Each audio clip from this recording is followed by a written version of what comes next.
So I like to know why they're wanting to do it. Are they going to ride it every day? Is it a weekend bike? Do they understand anything about how to look after a bike if it's an older bike like a BMW? Do they want to learn to look Right. after it? All those sorts of different things I want to know. Are they taking two? Is it a Pitman or is it just a single seat bike?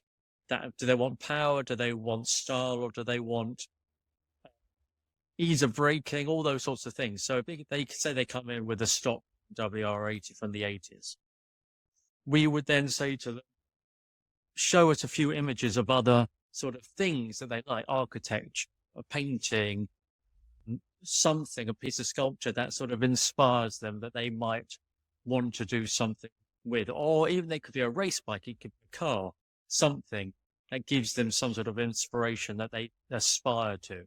And when I get that, then we talk backwards and forwards about different color schemes, why they want certain things on the bike, and maybe I'll direct them into like saying, don't do that. Do you really want a suede seat? When you live in Britain, it rains a lot. That's gonna soak up a lot of water. So sort of little details like that. That's funny. They're not living in California when Important it's sunny details. most of the time. You'd want something maybe That's funny. in vinyl or leather that will repel the water. A suede seat's going to be one of the worst things. So we have that idea. Then I take a bog standard sketch of a classic BMW and I'll draw over the top of that and do little details of that and hand draw. Then I might do a bit of Photoshop as well and send that to the customer. Say, is this something that you think is what is in your head? Right. And then we go backwards and forwards with that.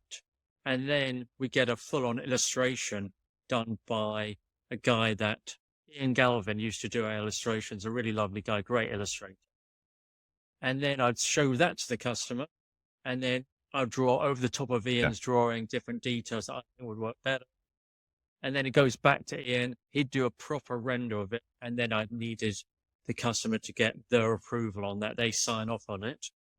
And even with them signing off on it, I say to them, during the process of the build, things might change. It's not going to look exactly like that drawing because that's a two-dimensional flat image. When I start doing stuff in the metal, things are going to be not very different, but they will be different. And I might come up with another idea whilst I'm actually working on it.